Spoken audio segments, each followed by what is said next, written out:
대법원 2023년 6월 15일 선고 2019-2 40260 판결 사건명 부당해고 구제 재심 판정 취소 사용자가 구제 명령에 반하는 업무 지시를 하고 근로자가 이를 거부하였다는 이유로 징계하는 것이 정당한지 여부 원칙적 소급 구제 명령에 반하는 업무 지시 후 구제 명령을 다투는 재심이나 행정소송에서 구제 명령이 위법하다는 이유에서 이를 취소하는 판정이나 판결이 확정된 경우 업무 지시 거부 행위에 대한 징계가 허용될 수 있는지 여부 적극 및 이때 그러한 징계가 정당한지 판단하는 방법 노동위원회의 구제명령 구제명령을 내용으로 하는 재심 판정을 포함한다. 노동위원회의 구제명령은 직접 근로자와 사용자 간의 사법상 법률관계를 발생 또는 변경시키는 것은 아니지만 사용자에 대하여 구제명령에 복종해야 할 공법상 의무를 부담시킨다. 구제명령은 행정처분으로서 공정력이 있으므로 하자가 있더라도 그 하자가 취소 사유에 불과한 때에는 구제명령이 취소되지 않는 한 효력을 부정할 수 없고 사용자의 재심 신청이나 행정소송 제기에 의하여 효력이 정지되지 아니하며 근로기준법 제32조 노동위원회는 구제명령에 대한 재심이나 행정소송이 진행 중이더라도 이행기한까지 구제명령을 이행하지 아니한 사용자에게 이행 강제금을 부과함으로써 그 이행을 강제한다.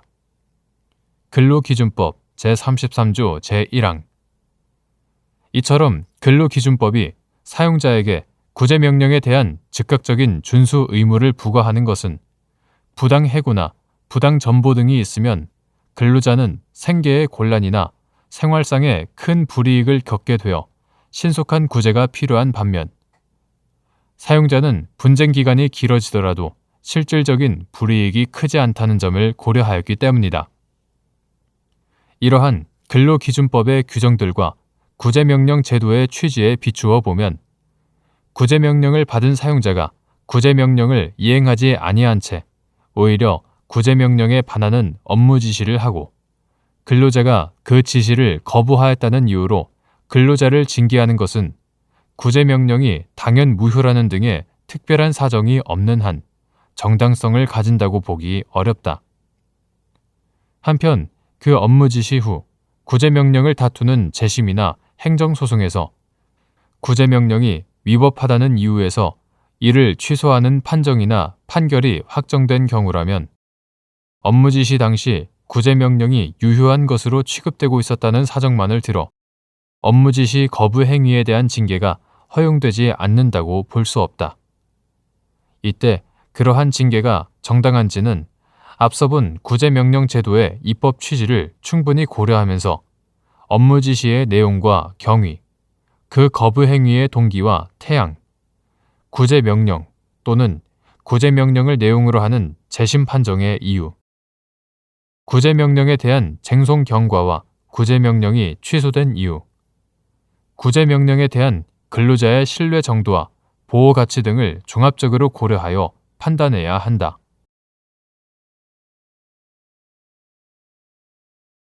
대법원 2023년 6월 15일 선고 2021-2 39034 판결 사건명 부당해고 구제 재심 판정 취소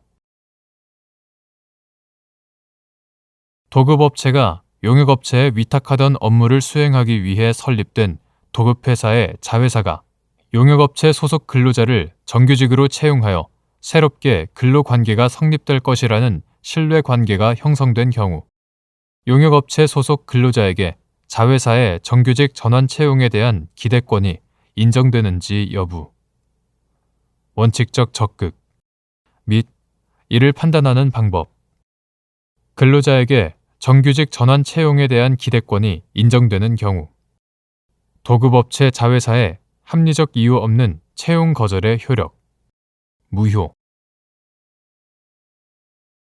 도급업체가 업무 일부를 용역업체에 위탁하여 용역업체가 위탁받은 업무의 수행을 위해 기간을 정하여 근로자를 사용해 왔는데 용역업체와의 위탁계약이 종료되고 도급업체가 자회사를 설립하여 자회사에 해당 업무를 위탁하는 경우 자회사가 용역업체 소속 근로자를 정규직으로 채용하여 새롭게 근로관계가 성립될 것이라는 신뢰관계가 형성되었다면 특별한 사정이 없는 한 근로자에게는 자회사의 정규직으로 전환 채용될 수 있으리라는 기대권이 인정된다.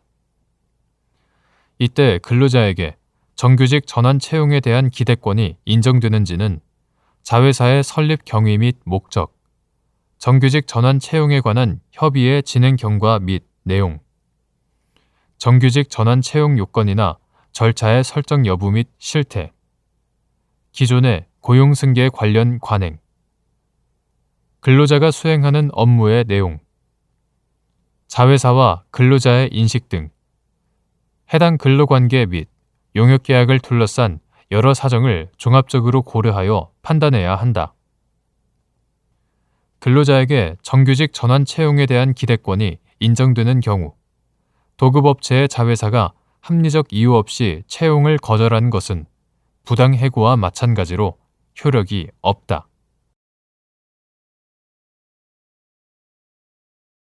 대법원 2023년 6월 15일 선고 2021-55159 판결 사건명 시정명령 등 취소 분할하는 회사의 분할 전 하도급 거래 공정화에 관한 법률 위반 행위를 이유로 신설회사에 대하여 같은 법 제25조 제1항에 따른 시정 조치를 명할 수 있는지 여부 원칙적 소극 회사 분할 시 특별한 규정이 없는 한 신설회사에 대하여 분할하는 회사의 분할 전 하도급 거래 공정화에 관한 법률 이하 하도급법이라 한다.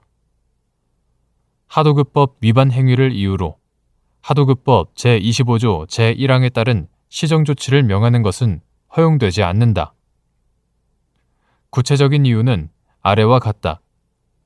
첫째, 대법원은 2007년 11월 29일 선고 2006-18928 판결에서 법률 규정이 없는 이상 분할하는 회사의 분할 전 독점 규제 및 공정거래에 관한 법률 이하 공정거래법이라 한다.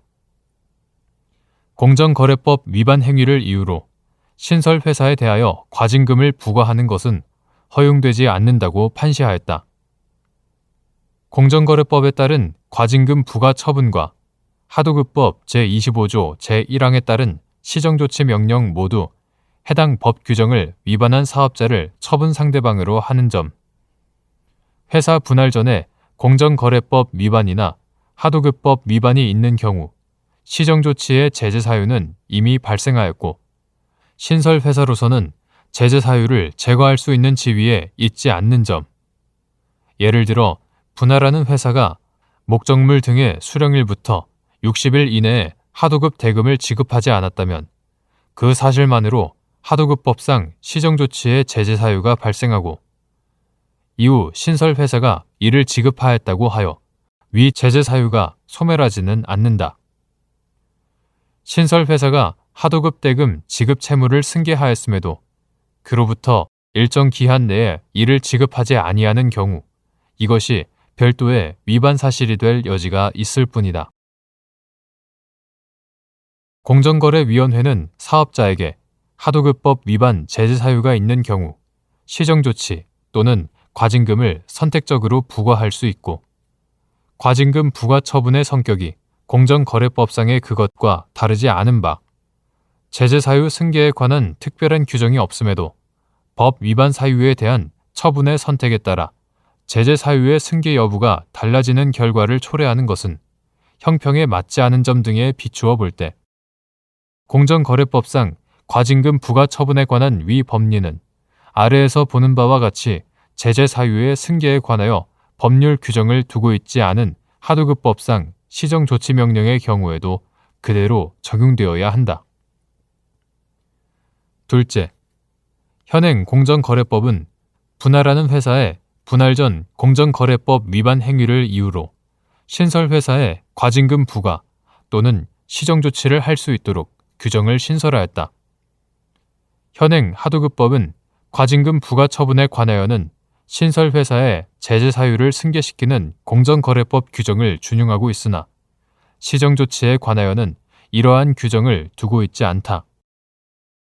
이와 같이 공정거래법과 하도급법이 회사 분할 전 법 위반 행위에 관하여 신설회사의 과징금 부과 또는 시정조치의 제재 사유를 승계시킬 수 있는 경우를 따로 규정하고 있는 이상 그와 같은 규정을 두고 있지 아니하는 사안, 즉 회사 분할 전 법 위반 행위에 관하여 신설회사의 시정조치의 제재 사유가 승계되는지가 쟁점이 되는 사안에서는 이를 소극적으로 보는 것이 자연스럽다.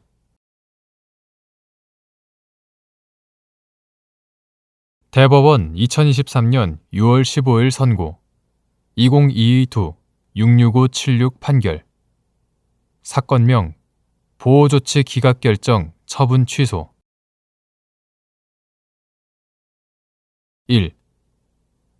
공익신고자 보호법상 불이익조치 금지 신청과 보호조치 신청은 서로 별개의 독립된 신청인지 여부, 적극 및 신청인이 주장하는 보호조치 신청 사유마다 수개의 보호조치 신청이 있는 것으로 보아야 하는지 여부, 적극. 이는 하나의 신청서로 불이익조치 금지 신청과 보호조치 신청이 함께 이루어졌고 보호조치 신청 사유가 여러 개인 경우에도 마찬가지인지 여부, 적극. 공익신고자 보호법은 제15조 제1항에서 누구든지 공익신고자 등에게 공익신고 등을 이유로 불이익 조치를 하여서는 아니 된다라고 규정하고 제2조 제6호에서 불이익 조치로 파면 등 신분상의 불이익 조치, 감옥, 징계 등 부당한 인사조치, 남옥 등을 들고 있다.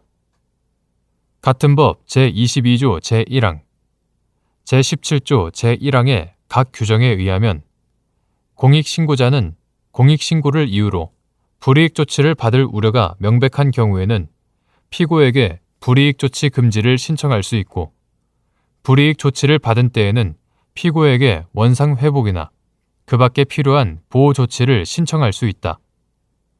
같은 법 제20조 제1항은 보호 조치의 내용으로 원상 회복 조치 제1호, 차별 지급되거나 체불된 보수 등 이자를 포함한다. 체불된 보수 등의 지급 제2호, 그 밖에 불이익 조치에 대한 취소 또는 금지 제3호, 불이익 조치에 대한 취소 또는 금지를 규정하고 있다. 이처럼 불이익 조치 금지 신청과 보호 조치 신청은 그 신청 요건이 다르고 구체적인 불이익 조치의 내용에 따라 피고가 취할 수 있는 보호 조치의 내용도 다양하므로 불이익 조치 금지 신청과 보호 조치 신청은 서로 별개의 독립된 신청이고 신청인이 주장하는 보호 조치 신청 사유마다 수개의 보호 조치 신청이 있는 것으로 보아야 한다. 이는 하나의 신청서로 불이익 조치 금지 신청과 보호 조치 신청이 함께 이루어졌고 보호 조치 신청 사유가 여러 개인 경우에도 마찬가지이다. 2. 공익신고자 보호법령상 처분이나 민원의 처리 기간에 관한 규정이 강행 규정인지 여부, 소극. 행정청이 처리 기간을 지나 처분을 한 경우 처분을 취소할 절차상 하자로 볼 수 있는지 여부, 소극. 공익신고자 보호법 제17조 제4항의 위임에 따른 공익신고자 보호법 시행령 제16조 제1항은 위원회는 법 제17조 제1항에 따라 보호조치 신청을 받은 경우에는 그 신청을 접수한 날부터 60일 이내에 법 제20조 제1항에 따른 보호조치 결정 및 같은 조 제2항에 따른 보호조치 권고를 하여야 한다. 다만 필요한 경우에는 그 기간을 30일 이내에서 연장할 수 있다 라고 규정하고 있다. 처분이나 민원의 처리 기간을 정하는 것은 신청에 따른 사무를 가능한 한 조속히 처리하도록 하기 위한 것이다. 처리 기간에 관한 규정은 훈시 규정에 불과할 뿐 강행 규정이라고 볼 수 없다. 행정청이 처리 기간이 지나 처분을 하였더라도 이를 처분을 취소할 절차상 하자로 볼 수 없다. 3. 공익신고자 보호법상 불이익 조치가 공익신고로 인한 것이 아님이 분명하고 오히려 다른 뚜렷한 사유로 인해 이루어졌다는 점이 피고에 의해 증명된 경우 공익신고자 보호법 제23조에 따른 인과관계의 추정이 번복되는지 여부. 적극. 공익신고자 보호법 제23조는 다음 각 호의 사유가 있는 경우 공익신고자 등이 해당 공익신고 등을 이유로 불이익 조치를 받은 것으로 추정한다 라고 규정하면서 공익신고 등이 있은 후 2년 이내에 공익신고자 등에 대하여 불이익 조치를 한 경우 제2호 공익신고자 등이 공익신고자 보호법에 따라 공익신고 등을 한 후 같은 법 제17조 제1항에 따라 피고에게 보호조치를 신청하거나 법원에 원상회복 등에 관한 소를 제기하는 경우 제4호 소를 제기하는 경우 등을 들고 있다. 그런데 불이익 조치가 공익신고로 인한 것이 아님이 분명하고 오히려 다른 뚜렷한 사유로 인해 이루어졌다는 점이 피고에 의해 증명된다면 공익신고자 보호법 제23조에 따른 인과관계의 추정은 번복된다.